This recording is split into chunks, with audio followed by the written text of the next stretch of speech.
CM times news కి స్వాగతం. కందుకూరు నియోజకవర్గం గుడ్లూరు మండలం దారకానిపాడు గ్రామానికి చెందిన తిరుమల శ్రీ లక్ష్మీనాయుడిని దారుణంగా హత్య చేసిన నిందితుల్ని వెంటనే పట్టుకుని అరెస్టు చేయాలని కాపు నాయకులు రాధారంగం మిత్రమండలి రాష్ట్ర అధ్యక్షులు వంగవీటి నరేంద్ర ప్రభుత్వాన్ని డిమాండ్ చేశారు. లక్ష్మీనాయుడు కుటుంబాన్ని పరామర్శించిన నరేంద్ర మాట్లాడారు. ఈ హత్య కేసులో నిందితులకు ప్రభుత్వంలో ఉన్న నాయకులు వత్తాసు పలుకుతున్నారు. బాధిత కుటుంబాన్ని కలిసి పరామర్శించేందుకు వచ్చిన వారిపై పోలీసులు ఆంక్షలు పెడుతున్నారని నరేంద్ర అన్నారు. దీనికి సంబంధించి నరేంద్ర మాట్లాడుతున్న వైనం. ఇవాళ ఈ ఘటన కందుకూరు నియోజకవర్గంలో గుడ్లూరు మండలం దార్కంపాడు గ్రామంలో జరిగినటువంటి ఈ దారుణాన్ని ప్రజల దృష్టికి తీసుకెళ్ళటానికి పాత్రికేయ మిత్రులు, మీడియా వాళ్ళందరూ కూడా మరి మీ దృష్టికి రాలేదా, రావడానికి అది ఆలస్యమైందా తెలియదు. కానీ మేము మిమ్మల్ని తప్పుపట్టే కంటే మీ ద్వారా అయినా ఇప్పటికైనా ప్రజలందరి దగ్గరికి చేరవేసి దీన్ని తప్పుడు ప్రచారాలు చేస్తున్నటువంటి దాన్ని అసలు జరిగింది ఏంటనేది మీ ద్వారా తెలియచేయాలనేది కూడా మా యొక్క విన్నపం.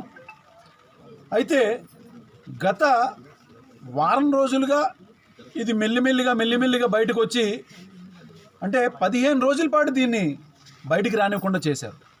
ఈ వచ్చిన తర్వాత కూడా దీన్ని ఎలాంటి కథనాలు అల్లుతున్నారంటే వాళ్ళిద్దరూ ప్రాణ స్నేహితులు, వాళ్ళ మధ్య జరిగింది చిన్నపాటి గొడవే, అదొక యాక్సిడెంటు అని చెప్తున్నారు. సరే, మనందరికీ తెలిసినటువంటిది వేరు, వాళ్ళ దృష్టిలోనే మనం మాట్లాడుకుందామండి. ప్రాణ స్నేహితులు నాకు తెలిసి ఈ భూప్రపంచం మీద ఒకడినొకడైతే చంపుకోడు. మనకు తెలిసి అయితే ప్రాణ స్నేహితులు ఒకడికొకడు చంపుకోడు, ఒకడి ప్రాణానికి ఇంకొకటి ప్రాణం అడ్డేస్తారు. మరి అతను అంత ప్రాణ స్నేహితుడైతే చంపాల్సినంత దాకా ఎందుకు వచ్చింది అంటే ఇది బోటకం, ఇది ఒక కట్టు కథ. ఏదైతే ఇప్పుడు బయటకు వస్తున్నటువంటి కొన్ని మీడియాలు ఏవైతే ఉన్నాయో అది వాళ్ళు చెప్పేది ఏంటంటే ఒక అబద్ధం. ఆ అబద్ధాన్ని చుట్టూ ఒక కథ అల్లుతున్నారు. నాకు తెలిసి అయితే ఆ అమ్మాయితో ఇప్పుడు మాట్లాడిన పరిస్థితులను బట్టి చెప్తుందంటే పూర్తిగా అతను ఒక దాదాపు రౌడీ షీట్ లేనటువంటి ఒక రౌడీ అండి. చంపినటువంటి హరిప్రసాద్ రౌడీ షీట్ ఒకటే లేదు. ఆ రౌడీ షీట్ కూడా ఎందుకు లేదంటే అతని వెనకాల అంగబలం, ఆర్థిక బలం, అధికార బలం, మరి అది ఎమ్మెల్యే గారి తరపునే కానీ వాళ్ళ సామాజిక వర్గం తరపునే కానీ మరి ఇంకా ఇతరత్ర కారణాల వల్లే కానీ అతను ఆ బలాన్ని చూసుకుని ఈ పనిచేసేటువంటి తన దగ్గర కాంట్రాక్ట్ వర్క్ చేసేటువంటి లక్ష్మీనాయుడు యొక్క భార్యని అనేక రకాలుగా ఇబ్బందులు పెట్టి తన దగ్గరికి రావాలని, తన వశం కావాలని, తను చెప్పిన మాటలు వినాలని, నీ మొగుడు కేవలం నా దగ్గర పనిచేసేవాడు మాత్రమే, నేను నీకు కావాల్సినంత ఇస్తానని చెప్పని అసలు ఆవిడ మాటల్లో చెప్తుంటే చాలా బాధ అనిపిస్తుంది. మరి ఇదే ప్రాణ స్నేహితుడైతే, ప్రాణ స్నేహితుడికి నాకు తెలిసిన అర్థం ఏంటంటే భార్య కన్నా ఎక్కువ చెప్పుకుంటాడు ప్రాణ స్నేహితుడికి. మరి అలాంటి ప్రాణ స్నేహితుడు ఇతను ప్రాణాన్ని తీశాడంటే ఎందుకు ప్రాణ స్నేహితుడు అవుతాడండి? ఎందుకు ఈ కట్టు కదా ఇవాళకి నాకు ఆశ్చర్యం వేస్తుంది. ఇన్ని రోజులు బయటికి ఎందుకు రాలేదు? ఒక ఎమ్మెల్యే గారు ఒక రౌడీ షీటర్ చనిపోతే, పాపయ్య చౌదరి ఆయన వేరే చౌదరి చనిపోతే వెంటనే ఆయన స్పందించింది కాకుండా హోంమంత్రి గారు, సీఎం గారు వీళ్ళందరూ వచ్చేసారే. మరి ఈయన ఏం తప్పు చేశాడని లక్ష్మీనాయుడు అంటున్నారు కదా మీడియా మిత్రులు. అయ్యా మీరు దీన్ని కులపరంగా విడదీయకండి, వాళ్ళ ప్రాణ స్నేహితులు అంటున్నారు. కులపరంగా మాట్లాడాల్సిన పరిస్థితి ఎందుకు వచ్చిందంటే ఇవాళ మీరు చేస్తున్నటువంటి పరిస్థితులు ఇదే గన వేరే విధంగా ఈ యాక్సిడెంటే గన, ఈ యాక్సిడెంట్ అని మీరు చిత్రీకరిస్తున్న దాన్ని ఇదే మర్డర్ గన ఆ కారు మీద నాయుడుస్ అని ఉండి ఏ రంగా గారి బొమ్మ ఉంటే ఈ పాటికి దీని చుట్టూ ఎంత కథ వెళ్ళేవాళ్ళండి.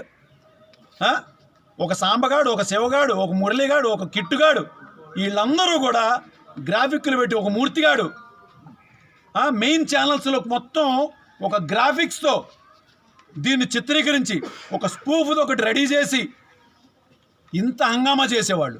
ఇవాళ ఆ మెయిన్ ఏదైతే ప్రభుత్వానికి అనుకూలం ఉన్నటువంటి ఛానల్లో ఒక్కదానిలో కూడా ఎందుకు రావట్లేదండి?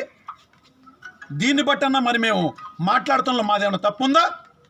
ఇది మరి ఒక కులానికి సంబంధించి రంగా గారి అమ్మాయిని టార్గెట్ చేసి ఒక కాపు కులాన్ని ఎలక్షన్స్లో దారుణంగా వాడుకుని ఇవాళ మాట బయటికి రానివ్వకుండా కేసులో కూడా అరెస్ట్ చేసింది ఇద్దరినే. దీనిలో ఇన్వాల్వ్ అయినటువంటి ఇద్దరు మహిళలు కూడా ఉన్నారు. మరి అలా మహిళల పేర్లు ఎందుకు రానివ్వట్లేదు?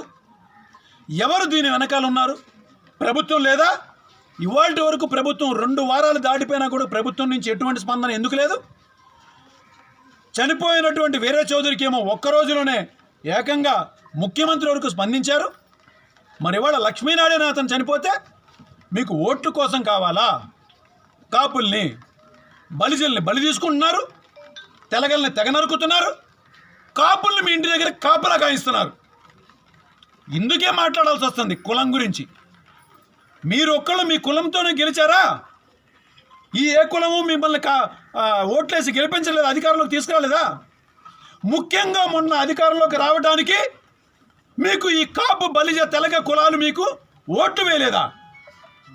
ఇన్ని రకాలుగా వాడుకుని ఇవాళ జరిగినటువంటి ఈ దారుణాన్ని బయటికి రానివ్వకుండా మీరు ఏ విధంగా చిత్రీకరిస్తే ఒక యాక్సిడెంటా?